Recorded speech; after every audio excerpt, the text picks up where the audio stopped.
Welcome everybody to a look at a new Imprint release. So Imprint are a label in Australia, so it does take a while for them to get over to me in the UK. But yeah, this new release is from 1965 and it's called Catacombs, also known in the US as The Woman Who Wouldn't Die. So this is directed by Gordon Hesler, who I've seen 6 other films from before. The likes of The Golden Voyage of Sinbad, Scream and Scream Again, Cry of the Banshee, and The Oblong Box. The last 3 of those being also starring the likes of Vincent Price. So this is a horror film clocking in at 90 minutes long, stars the likes of Gary Merrill, who was in the likes of All About Eve, Where the Sidewalk Ends, and Witness to Murder, and Jane Merrill, who was in the likes of The Appointment, Hands of the Ripper, and Night of the Big Heat. So a rich woman who uses meditation to deal with pain is visited by her niece who returns from Paris.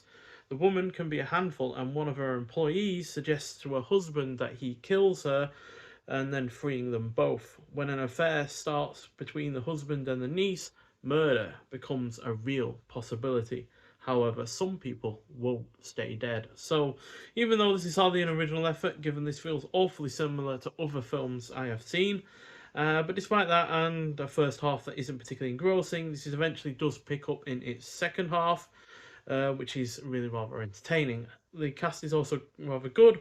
The second half is drenched in atmosphere while being really well shot, really good use of shadows, and playing with the playing with your eyes with these like little tricks and stuff like that. It is generally well paced, though the twist is kind of obvious.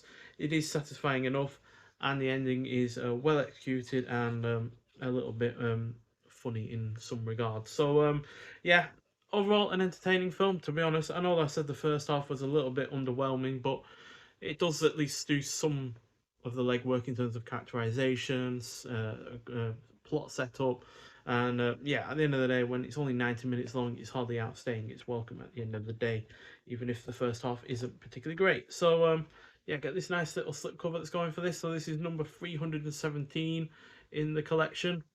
So yeah, I've got plenty of them, although I do not have all of the 316 other ones that Imprint have released because I really wouldn't have any room for them all. But then we also get the original artwork, I believe, or was this the original artwork? Who knows? But yeah, I certainly prefer the slipcover artwork to the one on the case. And then we get the printed disc with a shot from the film in the background.